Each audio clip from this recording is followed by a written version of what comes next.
और चलिए अब आपको सीधे लिए चलते हैं जहां पर आप नेता सौरभ भारद्वाज प्रेस कॉन्फ्रेंस कर क्या कुछ कह रहे हैं, सुनते हैं। मुफ्त दी जाए। बहुत बहुत धन्यवाद। आपका कोई प्रश्न है? सर, आज योगी आदित्यनाथ का एक इंटरव्यू आया जिसमें वो कह रहे हैं कि मुसलमान यूपी में सबसे ज़्यादा सुरक्षित, अगर हिंदू भी सुरक्षित है तो मुसलमान भी सुरक्षित है। इस पर आपका क्या कहना है? देखिए, उत्तर प्रदेश के अंदर तो एक शराब पीने वाले को 2 शराब की बोतलें दी जा रही हैं। जब इतने लोग शराब पिएंगे उत्तर प्रदेश के अंदर तो सुरक्षा व्यवस्था तो खराब होनी है। जहां जितनी शराब पी जाएगी सुरक्षा व्यवस्था उतनी खराब होगी। अच्छी कैसे हो सकती है? सर, इसके अलावा कल जब गृह मंत्री डिजास्टर मैनेजमेंट अमेंडमेंट बिल कल राज्यसभा में लेकर आ रहे थे तो उस वक्त उन्होंने कहा कि भगवा रंग देख के एनडीआरएफ की जो वर्दी है उसको देखकर लोगों को ये भरोसा हो जाता है कि अब वो बच जाएंगे, विपक्ष को ये रंग बात पसंद नहीं आएगी। और साथ में ये भी उन्होंने कहा कि अगर अगले 15-20 सालों तक तो विपक्षी दल सत्ता में नहीं आ रहे हैं तो सारे काम बीजेपी को ही करने हैं। देखिए, आरएसएस की जो ड्रेस है उसको भगवा कर देना चाहिए। क्यों वो खाकी पहन के जो है 100 सालों से जो है खाकी पहनते हैं, उनको भगवा कर देना चाहिए अपना।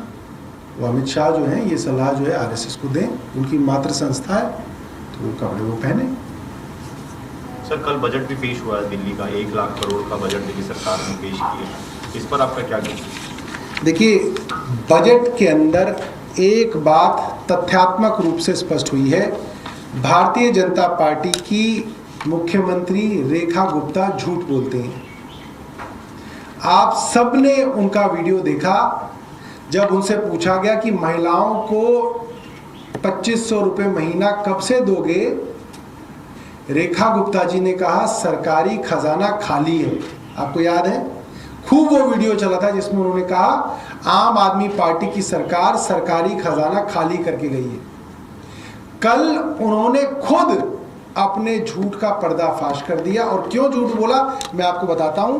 ये सरकारी आंकड़े हैं जो बजट में कल पेश हुए हैं, जिसमें कहा गया ओपनिंग बैलेंस बजट का इस सरकार का है 2,965 करोड़ रुपए। ओपनिंग बैलेंस का मतलब क्या होता है? ओपनिंग बैलेंस का मतलब यह होता है कि पुरानी आम आदमी पार्टी की सरकार कितना पैसा नई सरकार के लिए छोड़ के गई है। और वो कोई 2-4 करोड़ रुपए नहीं, 2,965 करोड़ रुपए आम आदमी पार्टी की सरकार इनकी सरकार को छोड़ के गई है। ये आप देख सकते हैं, ये एक अखबार की कटिंग है, मैं लाया हूं, प्रमुख अखबार है। और अखबार के अंदर साफ तौर पे है ओपनिंग बैलेंस। ये सवाल हुआ कि ये पैसा आएगा कहां से?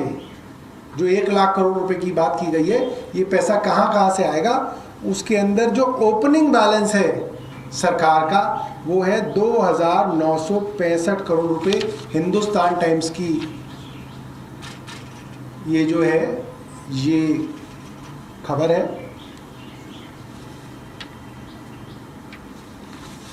और कोई प्रश्न? सर, इसके अलावा एक और चीज कल देखने को मिली कि बजट में तकरीबन 15,000 करोड़ रुपए जो स्मॉल सेविंग्स फंड है, जो केंद्र सरकार की लोन की स्कीम है, उसके तहत दिल्ली सरकार लेने की तैयारी है।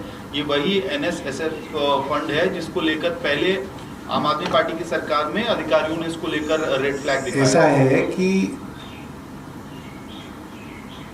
हमारी सरकार के दौरान जब सरकार का एक प्रपोजल था कि 10,000 करोड़ रुपए नेशनल स्मॉल सेविंग्स फंड से बोरो किया जाए, तो फाइनेंस सेक्रेटरी AC वर्मा की नोटिंग है जो बाकायदा कई अंग्रेजी अखबारों में छपी थी कि आप नेशनल स्मॉल सेविंग्स फंड से बोरो नहीं कर सकते, उधार नहीं कर सकते, इससे बड़ी विपदा आ जाएगी, इससे आसमान गिर जाएगा।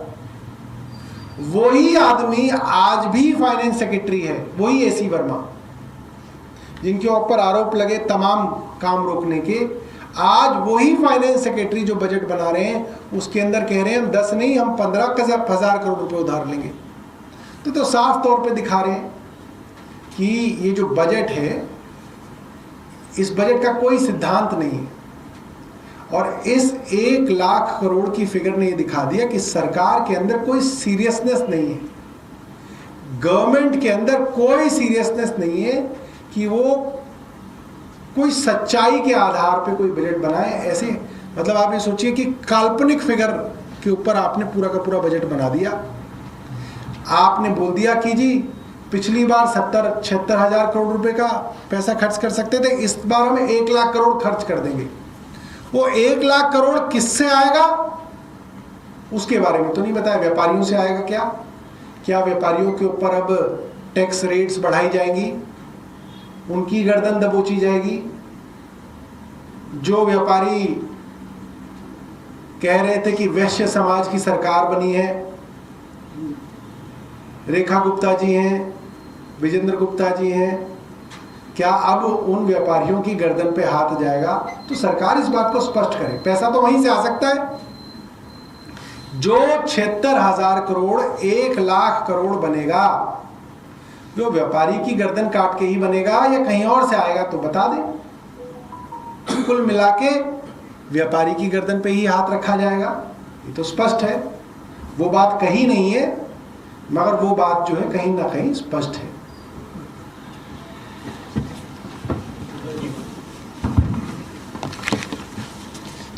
सौरभ भारद्वाज की ओर से प्रेस कॉन्फ्रेंस की गई है, जिसमें उन्होंने सीधे तौर पर निशाना साधते हुए कहा है कि आम आदमी पार्टी की ओर से जो प्रतिक्रिया है और उस पर आधिकारिक तौर पर उन्होंने कहा सीएम ने खुद अपने झूठ का पर्दाफाश किया है, सरकार के अंदर कोई सीरियसनेस नहीं है।